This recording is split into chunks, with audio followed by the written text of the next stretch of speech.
একসাথে চলে না সংস্কার দুর্নীতি 24-এর বাংলায় দুর্নীতির ঠাঁই নাই 2 বছরের বাংলায়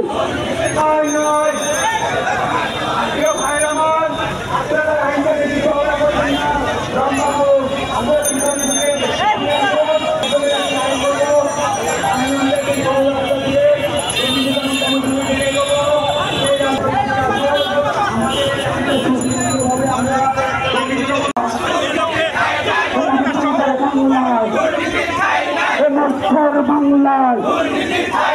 দুর্নীতির ঠাঁই নাই